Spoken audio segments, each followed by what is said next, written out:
C'est un voyage vers la planète rose, à la découverte du monde mystérieux des Girly Girls. Ici, jour après jour, on cultive les filles pour les faire grandir. Au pays des merveilles de la girl culture, on trouve des princesses, des poupées, des pop stars et des célébrités. Les filles d'aujourd'hui passent 10 heures par jour à consommer des médias. Elles sont bombardées par les images de cette culture de filles, populaire et commerciale. La girl culture, c'est une célébration de tout ce qui fait fille. Elle s'empare de la couleur rose, des fanfreluches, du côté petite fille et de la féminité, pour les ériger en une sorte de suprématie. C'est l'idée que si vous êtes une fille, c'est formidable. La girl culture, ça joue sur un désir inné des femmes de se faire belle, mais je dirais ça transforme ce désir inné ou ce besoin inné en addiction.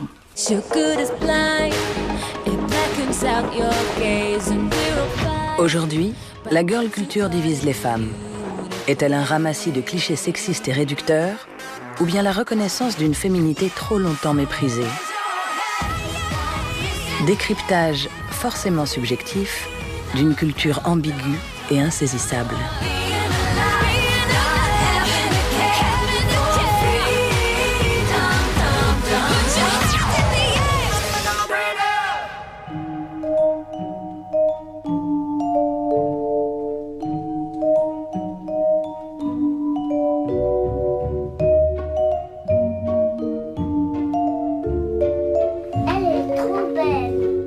La culture des filles commence dès la plus tendre enfance. À chaque âge, ses codes, ses héroïnes et ses stéréotypes.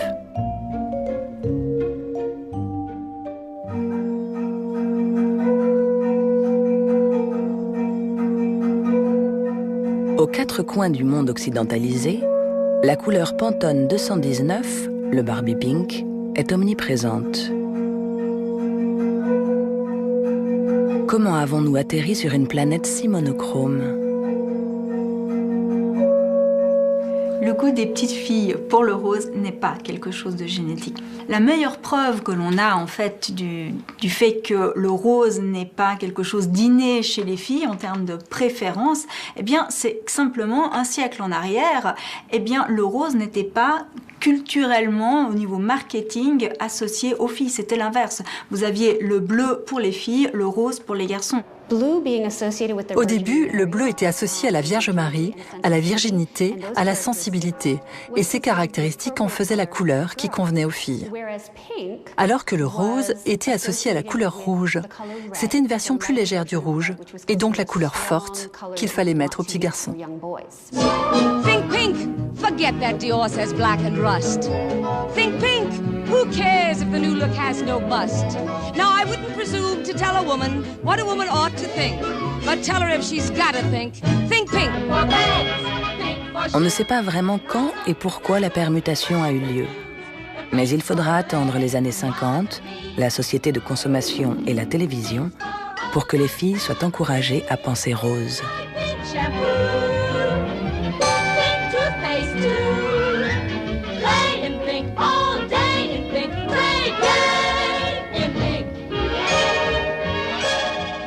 Aujourd'hui, les responsables marketing utilisent le rose pour séparer les filles des garçons et du coup, doubler leurs ventes.